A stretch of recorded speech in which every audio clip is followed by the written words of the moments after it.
Yeah, and yeah, props to Kim and the Wow Talks team for putting this together. This is really special for me, and thank you for choosing me to speak today. So I'm Kate Torralba. I'm a designer and I'm a singer-songwriter, and I'm also a stylist, writer, producer. I wear many hats, but in London for now I'm a musician. Until something else might come up, I'm open to whatever. So that's me and my bodyguards after a fashion show in Manila. And I'm sure you're all wondering, who is this little person that weaseled her way into speaking tonight? And I've found that I'm a little weasel. So I'm this little person from a little island called Cebu in the Philippines. Have you heard of Cebu? No? No? Yes. It's a beach town, one of 7,107 islands in the Philippines. So that was the 17-year career to come to pursue my musician dreams in London. And somehow I weaseled my way into every good opportunity that I chanced upon in life.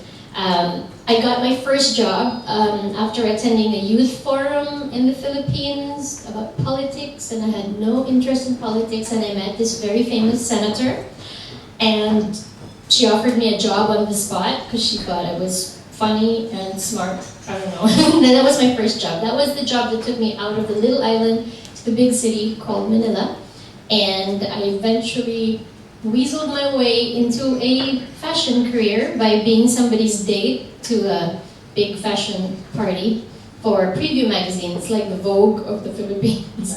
And I was called a designer by accident because they liked what I was. Do you like what I'm wearing? So this is pretty much what I do because I'm so small, so I can't buy things off the rack unless they're for kids. So I made my own clothes. I made this outfit, and that night I was discovered as a fashion designer. I was wearing my own outfit, and I was christened a designer. Next thing I know, I went, 17 years of fashion under my belt, and I was managing my own business. I was running 2 companies, managing 30 people. Like, can you imagine me managing 30 of anything? So I was running a couture business. I was making wedding gowns and clothes for very rich women in Manila. And then I also had a ready-to-wear line. So my line was available in department stores all around the country. And I had a stocking line. I was doing all sorts of stuff. I was doing lines for Hello Kitty, Nokia, which, by the way, I ended up writing a song about. It's sad that they're no longer, it's very sad. But I'm going to continue. So basically, I'm here to tell you how anything is possible for anyone. I come from Southeast Asia, coming from a totally different background, and okay, fine, I left out the part where I was like a piano prodigy as a child, so I was very good at playing piano, and when I was 9 years old, I was chosen to represent the Philippines there was a concert for young Asian prodigies in LA, so I actually played my first concert at 9 years old in Los Angeles, and I was offered a scholarship in a conservatory, but my parents were so conservative, they said, nah, not yet. And so I'm 36 years old, and for me, coming to London and having my music and bringing my toy piano, playing for you, is in a way a fulfillment of a childhood dream. I never had the chance to pursue my music, but somehow my gut really told me that I should just go for it finally. And so as I was doing my last few years in fashion, I was also putting together my debut album. It's called Long Overdue, and I have a copy, but I'll show you later. And it took me 5 years to put the damn thing together because 1, it costs money, 2, I'm really fussy, and 3, it's just hard to try to break into the music industry. But since I left the Philippines, it's weird. When you leave, that's when people want you. I've noticed that in dating too. When you don't, and you're right.